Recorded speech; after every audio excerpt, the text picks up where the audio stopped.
Hey YouTube, my name's Nick Novak. Welcome to the Hidden Spring Ranch YouTube channel. I decided to start a YouTube channel here to kind of show you guys what I do here on a day-to-day basis. We're located out of Northwest Kansas. We run a cow-calf operation, and we also run yearlings in the summer, and then we have some odds and end animals as well. So first things first is we will grab the Jeep, grab a bale of alfalfa, and we'll go feed the first calf heifers.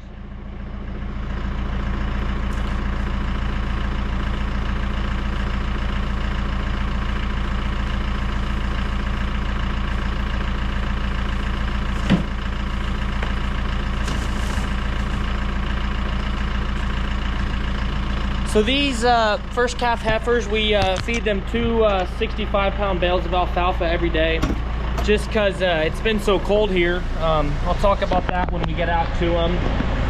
But yeah, we feed them one in the morning and one in the evening. So I'll do a little time lapse here to get to them, and I'll give you guys a tour of them.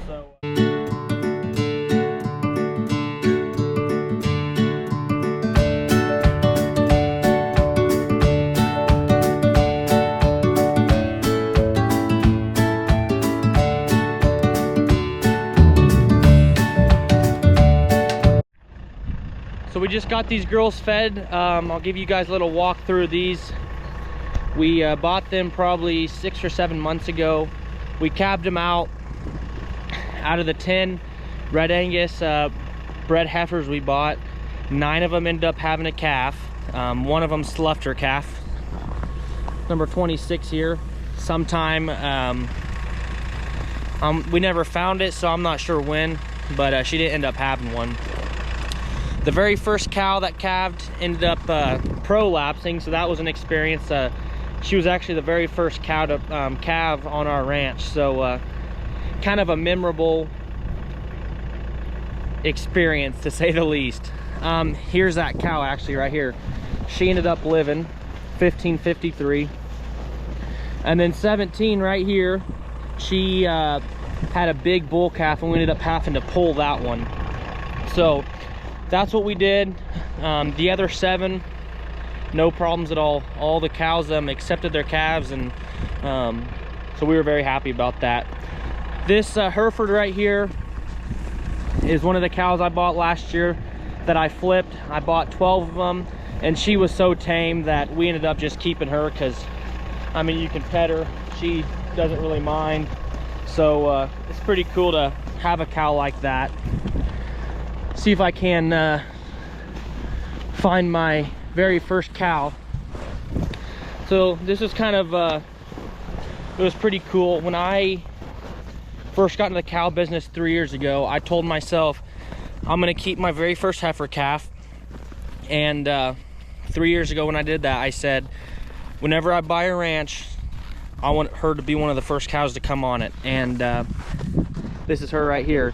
So she's one of those cows that will probably be on the ranch till the day she dies, because she kind of, her mom in particular, really gave me the passion for it. So it's just really cool to have her. This black cow right here, she is part of a group of cows we bought that are 4 and 5 year olds. The rest of those cows are out on the big pasture on some CRP. We brought her back here. She had foot rot, and it never really healed right. We took her to the vet a couple times, and so we keep her here so she doesn't have to walk very far to water, and kind of baby her here a little bit with these heifers. So we breed our cows to Charolais. We really like the size of them. On these reds, we actually ended up renting this guy from one of my good buddies from back in Western Kansas where I grew up. He's half Charolais, half Red Angus. He's a very docile bull, throws fairly small calving cows.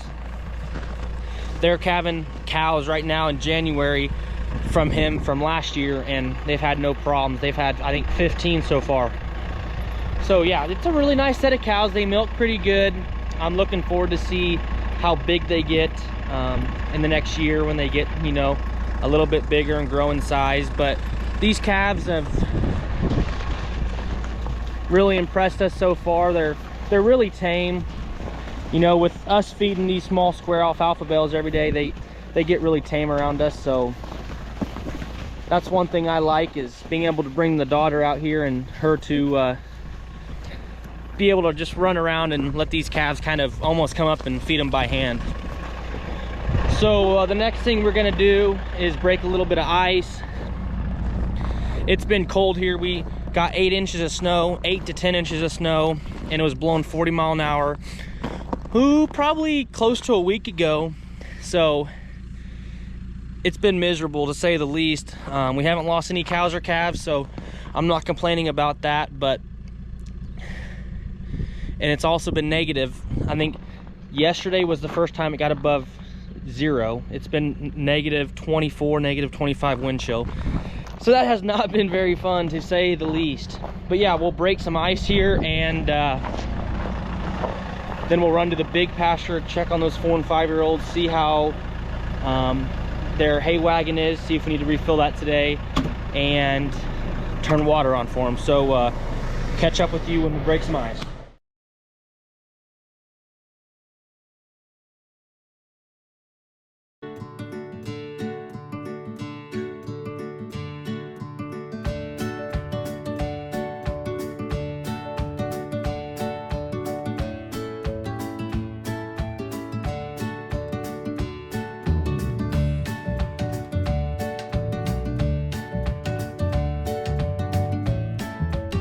Alright guys, so we just got to the pasture. The pasture we're renting is a half section, so it's 318 acres is the exact amount that we have. It's really cool how it's split up. It's split up into 3 different pastures, so it's cross-fenced, so we can rotationally graze. There's ponds, there's multiple ponds on the 2 outside pastures, and the middle pasture is all CRP. Hasn't been grazed for a while. It used to be in a CRP program back in the day. So, oh, and there's rural water on all 3 paddocks. So it's a really set up pasture. It's really set up nice. It's been huge for me, especially, to have it. So I moved out here on this ranch with my wife and daughter December of 22, so a year and a month ago. When we moved out here, you know, I drove around, looked for land that didn't really have good fence on it, that I didn't see cows on in the summer, and I just gave a couple landowners a call and just said, hey, I'm new to the area, I'm young, I'm wanting to start my family on the range, and if you have no one renting your property, I would love to rent it from you.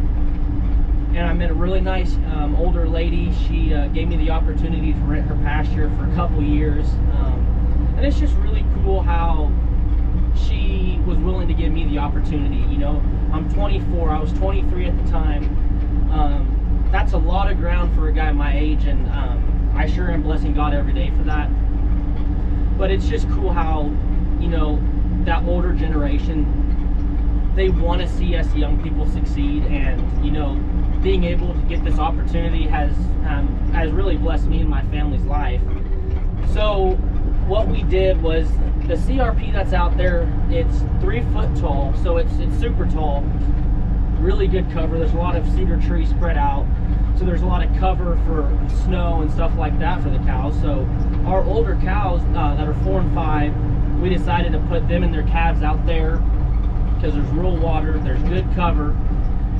So yeah, we turned them out here. It would have been end of October, beginning of November, and hopefully we can turn them out, you know, on those 2 outside pastures, hopefully April. That's the goal. But we will get through this wire gate here, and we will take you guys to the cows. Pulling up here, and everybody's kind of hanging out. It does look like our hay feeder is gonna need to be refilled today. We bought this hay feeder, would have been maybe a month ago, and we have really enjoyed it. What we've been doing is putting 2 feed bales on the outside. It holds 3 total bales. and then putting an alfalfa bale in the middle. You know, with all the snow that we've been having, it's hard for these cows to, you know, pick at that CRP. So we decided to get this hay trailer. It's, you know, this pasture is 2 miles from my house, so it's really close. But we don't like the idea of rolling out bales. You know, they just waste so much hay. And I mean, just let me show you this. There was 3 1,500-pound bales in here. Look at the waste. I mean, there's barely anything.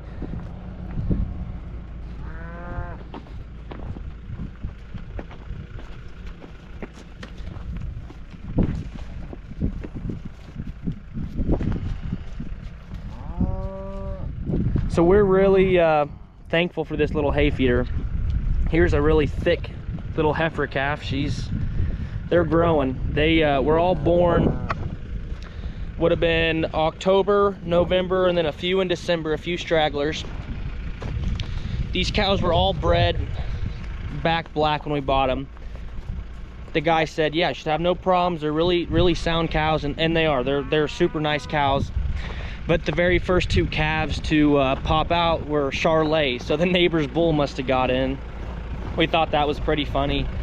But like I said, we breed our cows back to Charolais, so we weren't too disappointed in that. You know, the Charolais just get so big. We like the size of them.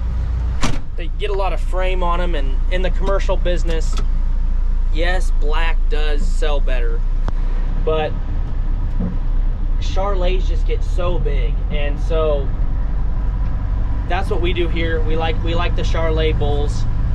I will give you guys a tour of those right now, and then we'll break some ice again here, turn their water on, and then we'll head back to the ranch, grab my pickup, and grab this hay feeder in a couple hours to refill it. I'll bring you guys along for that. So I will give you guys a little walk around here. Let me stop the truck, the Jeep. Look at these cows.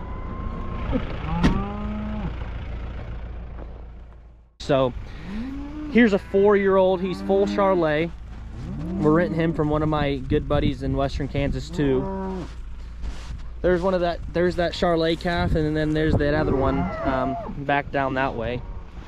And then here's a 2-year-old bull right here. We bought him from a ranch probably about 45 miles from us. There's some cows.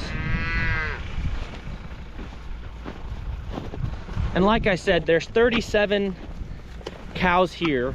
There's 36 total calves. Out of the